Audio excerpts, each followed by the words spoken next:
Hi dear friends and subscribers of Cricket Happenings, welcome to this late night cricket show with your host Ram.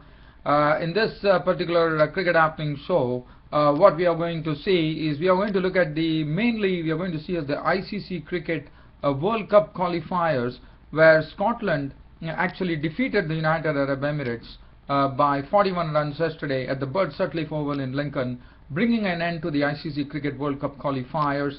Where Scotland won the match by 41 runs and qualified for, as you know, they already qualified, Scotland and United Arab Emirates, but Scotland were the proud winners of the ICC Cricket World Cup qualifier, which was played here to decide the spaces for the World Cup 2015 in Australia and New Zealand, which as you know, Scotland and United Arab Emirates have already qualified. Scotland will be joining Group A, so they will be joining the likes of England and Australia.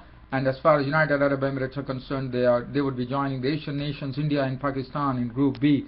So that's and congratulations to both the teams for qualifying for the World Cup 2015 in Australia and New Zealand. I'll be talking about that match, and I will also be talking about some setbacks that has happened for the broadcasting country of Cricket Happenings, which is Canada, because Canada, Kenya and Netherlands have lost their ODI status after not performing well in the ICC World Cup qualifiers, and in fact they have lost their status, and in comes the United Arab Emirates, Hong Kong and Papua New Guinea into the mix to join the other associate nations like Ireland, Afghanistan and Scotland as the associate nations. So now what has happened is that Netherlands, Kenya and Canada have lost their associate nation status, and the associate nation status has gone to United Arab Emirates, Hong Kong and Papua New Guinea, and well, they would be playing as the associate nations for the next 4 years. So that basically eliminates Netherlands, Kenya and Canada from getting to play any international matches against top teams. Well, so we'll come to that later, and also today England would be having their last chance to actually at least salvage something and get at least, because in the whole tour of Australia they have just had I think one day international win and one tour match that they won, the Prime Minister's 11 if I'm not wrong. Other than that they have not won anything, and today the curtain will be coming down as far as this England's very forgettable tour of Australia, as Australia and England clash in the final T20 match which is going to be played between Australia and England at the Sydney Cricket Ground, and that will bring an end to this series, which was totally dominated by Australia. I'll come back to that. I might do a brief review, but my prime focus would be on the ICC World Cup qualifiers. Now, just talking about the finals that was enacted here at the Bert Sutcliffe Oval, Lincoln in New Zealand. It was Scotland actually who batted first, and they put up a very good score on the board of 285 for 5 wickets. The feature being the Scottish captain Preston Momsen making an unbeaten 139 of 149 balls with 12 fours and 1 6, and was there till the end to pilot this Scotland innings, and also contributions coming in from Coleman, who made 31 of 57 balls with 1 4. Berrington contributed in equal measure of 63 of 53 balls with 7 fours and 1 6, and Scotland finished with a very commanding score at 285 for 5 of their 50 overs. As far as the United Arab Emirates bowling was concerned, as you know, United Arab Emirates bowling has always been stocked with a lot of pace bowlers. Today, Guruge 3 for 67, 1 for 53 for Amjad Javed, Ahmed Raza 10 overs none for 40, Kamran Shahzad 10 overs none for 64, Khurram Khan, the captain of United Arab Emirates, 10 overs no made 1 for 46, and Rohan Mustafa 2 overs no made none for 13.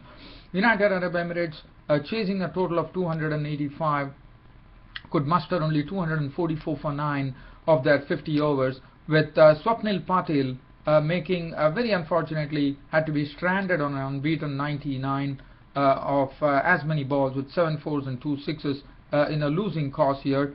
It was very sad that Swapnil Patil couldn't get onto a century, and there were ODI debuts for a lot of people like Ahmed Raza, Guruge, Kamran Shahzad, Rohan Mustafa, Salman Faris and Shaiman Anwar.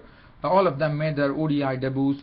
Preston Momsen of Scotland was not only the player of the match, he was the captain of the Scotland, was also the player of the series. And what a tournament Preston Mommsen had. United Arab Emirates, as I said, chasing 286, they could muster only 244 for 9. Other than Swapnil Patil, there were contributions from Amjad Ali, who made 34 of 35 balls with 5 fours, 34 coming from a very consistent captaincy and very consistent captain of the United Arab Emirates, Khurram Khan, who has been scoring runs absolutely in wonderful fashion in this particular ICC World Cup qualifiers. Had scored 34 of 53 balls with 4 fours, continuing his good form in the ICC World Cup qualifiers. Rohan Mustafa making 18, but as I said, United Arab Emirates could muster only 244. As far as the Scottish bowling was concerned, Wardlaw had 10 overs, no maiden, 58 runs and 3 wickets. Taylor bowled 10 overs, 1 maiden, 3 for 48. McLeod bowled 5 overs for 30 runs. Huck bowled 10 overs, none for 45. Sharif bowled 10 overs, 3 for 41. 5 overs, 1 maiden, none for 20 for Machan. As I said, Scotland winning the match against United Arab Emirates and winning the 2013-14 ICC Cricket World Cup qualifiers here in New Zealand, which, as I said, Scotland qualified. Scotland and United Arab Emirates were the two teams that qualified for the World Cup 2015 in Australia and New Zealand. And Scotland, as I said, into Group A, joining Australia and England, and United Arab Emirates joining the Asian nations, India and Pakistan, in Group B. So, and just talking about associate nations now, as you know, this particular tournament also saw the ouster of the host, of the broadcasting nation from where you are actually watching this cricket happening show, that is Canada. And Canada, you know, they have been performing in a very dismal manner, especially considering the fact that Canada is trying to promote cricket in a big way here, but unfortunately I think it has not really coming to fruition. This is a big blow for Canada, because not only do they lose their one-day international status, it also probably might even reduce the ICC funding, because as you know, ICC actually funds the associate nations basically to improve their program and come as good competitors, and that's what the money is given for by the International Cricket Council. But I thought Canada has lost the UDI status. So this ICC Cricket World Cup qualifiers, what it has really thrown, it has thrown out 3 nations from the associate nation status. As you know, you get associate nation status for 4 years and then you're tested, and that's what precisely happened now.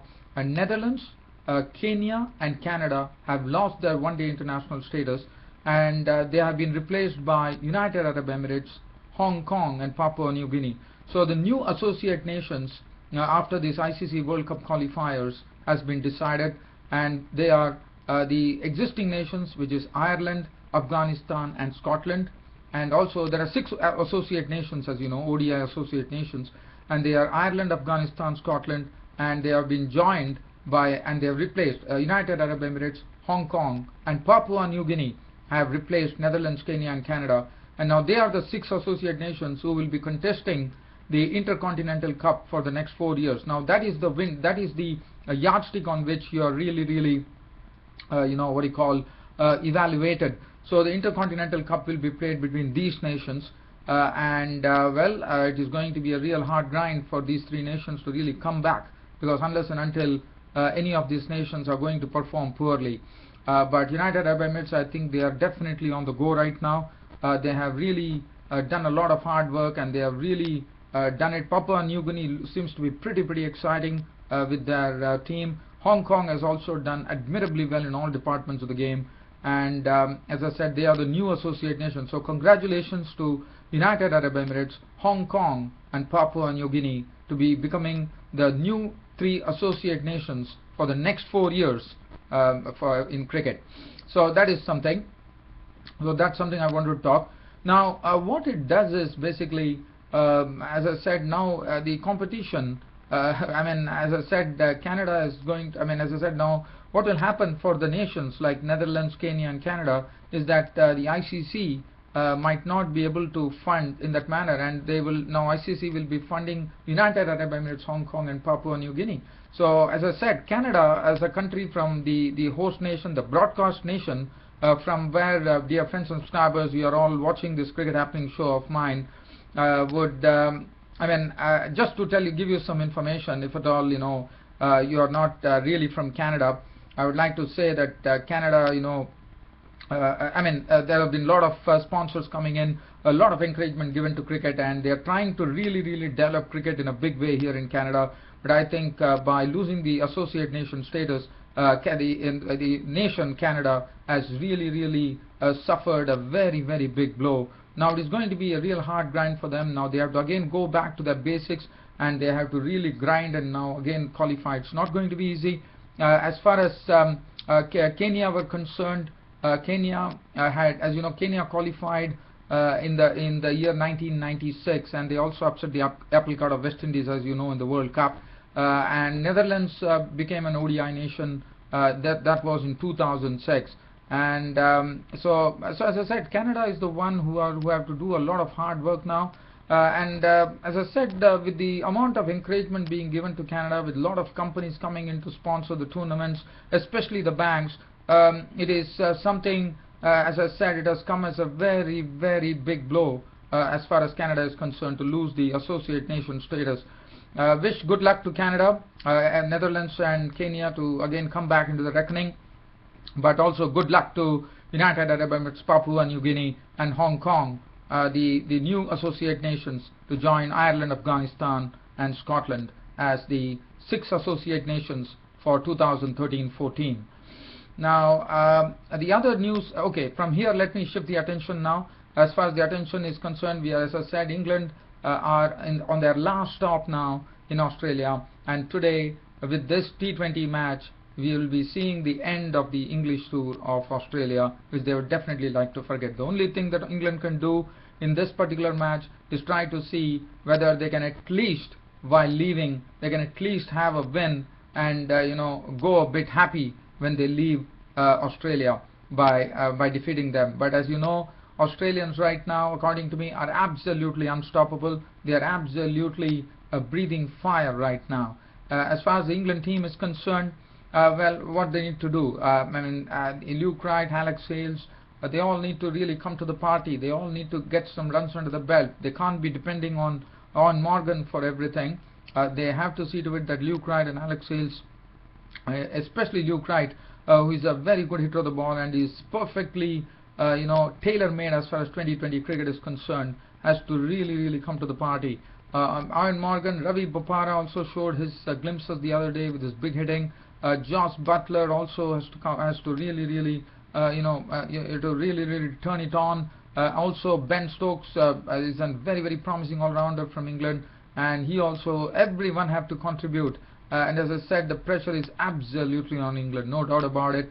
And as far as Australia are concerned, for them there has been a lot of experimentation going on, and well, everyone are informed. In fact, after Aaron Finch and Cameron White have actually taken the reins of opening as far as T20, especially Cameron White making his comeback, has really showed what he's capable of by opening the innings.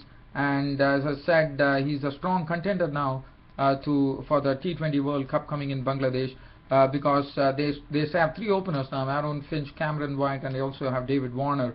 Well, whether Australia would be tempted to have Aaron Finch and Cameron White as the openers, or they would like to have David Warner as an opener and then probably have Cameron White coming down, one has to wait and watch. What I would really sense here is that, looking at what has happened, I would say it should be the explosive opening pair of Aaron Finch and David Warner for Australia in the T20 World Cup, and probably Cameron White coming down the order. Now, one good thing to see here today in the T20 match will be whether Brad Hodge gets an opportunity. I would definitely love to see Brad Hodge, because he has been selected in this team precisely to actually, they have selected him even though he's 39 years old. The other day he showed what superb reflexes he has with his brilliant fielding there, and also brilliant catching and fielding. So one would hope that Brad Hodge gets an opportunity. The other day on his home ground he couldn't get an opportunity, but one hopes that Brad Hodge really comes as one drop. And for Australia, the reason that they have had Brad Hodge there is for the Australian selectors to really judge him and see, because there is definitely a sort of a reason behind it to have Brad Hodge there. So probably if Brad Hodge could actually notch up some scores, he could be a contender for the T20 World Cup. And then the hitters, Glenn Maxwell, George Bailey, the captain. Chris Lynn is, as I said, is a very, very exciting prospect. The other day he just played one match on his debut. He thrashed runs pretty quickly. Then Matthew Wade, the wicketkeeper. Josh Hazelwood, the other day he was the man of the match in that second T20 match. So that would have done him loads of confidence. And he's a wonderful bowler, Josh Hazelwood. He's very economical and he will also pick up the wickets. And whether they would be prompted, Australia would be prompted to get in Ben Cutting or Kane Richardson, who has been performing well in the Australian domestic circuit, to come into the team. Nathan Coulter-Nile is improving every match he is playing. He is learning from his mistakes. Mitchell Starc on his comeback bowled superbly the other day by really allowing batsmen no room to play the strokes. And James Muirhead, the right arm leg spinner, was pretty impressive by really keeping all the English batsmen quiet with his concoction there, bowling 4 overs for just 17 runs, which was brilliant stuff from James Muirhead. So all in all, as I said, the pressure is absolutely on England, and England would be hoping that they could at least get one win under them, in the sense they could at least win one match, even though they have lost the T20 series. At least while leaving Australia, they could at least get one win and leave England. That is the only solace that England can take, if at all they do it. But as I said, it's going to be difficult, and one would not be surprised if Australia Australia would take the third T22 and make it a clean sweep of the T20 series, because the form they are in, the way they are playing, probably England are not going to find it. England are going to find it difficult to even get that solitary win before they leave Australia today. Well, dear fans and subscribers, nothing else to really talk about. As I said, it's a late cricket happening show on Saturday, so I think it's time for me to wind up my cricket show.